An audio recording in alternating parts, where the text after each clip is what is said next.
Tak, máme před sebou čtvrtý domácí úkol, tentokrát na téma minimalizace. Měli jsme zadanou pravdivostní tabulku, funkce vybíhávala nebo vycházela podle jména obsažených písmen, takže mě vyšla v takovémto tvaru, poměrně hodně jedniček, poměrně málo nul. Následně potom přišla na řadu Carnagova mapa a vytváření smyček. Tady vyšlo poměrně díky těm jedničkám v hojném počtu, kterých tady mám, tak mi vyšly poměrně slušně, kdy jsem dával tady jednu čtveřici, tady je další čtveřice a tady po dvojicích. Barevně jsou, barevně jsou odlišeny jednotlivé smyčky a počítání plus teda výsledek jednotlivých smyček a následně na závěr vlastně napsané do disjunktivní funkce. To samé bylo provedeno i v případě konjunktivního tvaru, konjunktivní funkce, kdy tentokrát se hledaly nuly a tentokrát už to tady bylo trošku slabší, tady jsem měl jednu a druhou dvojici a samostatně stojící dvě nuly. Takže tentokrát to mělo 4 části, ale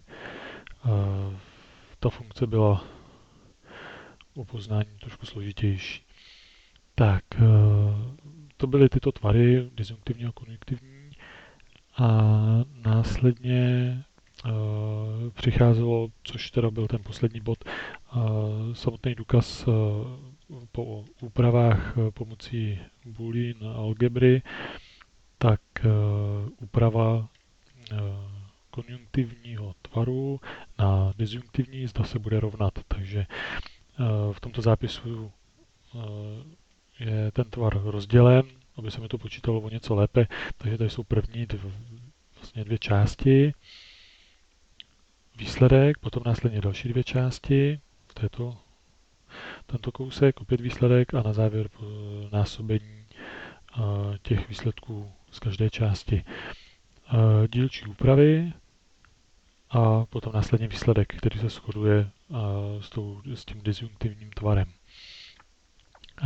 Následně, když jsem toto dal do multisimu a připravil jsem si obvod, tak v multisimu první nahoře část teda disjunktivní funkce a ve spodní části konjunktivní.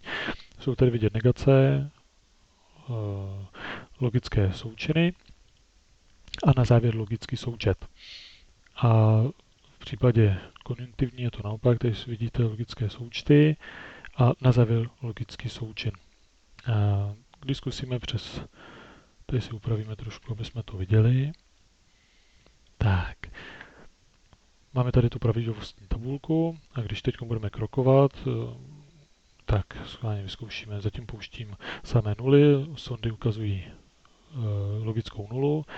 Výsledkem na sondách jsou logické 1, takže když teď budu pomalu stopovat 1, vychází 1, dvojka vychází také 1, 3 vychází 1, 4 také 1, 5 vychází funkce 1, logická 1, 6 vychází logická 0, 7 logická 1, 8 logická 1, 9 logická 0, 10 0, 11 1, 12 1, 13 0, 14 1, 15 0. Takže shodují se a vypadá to, že to je v pořádku.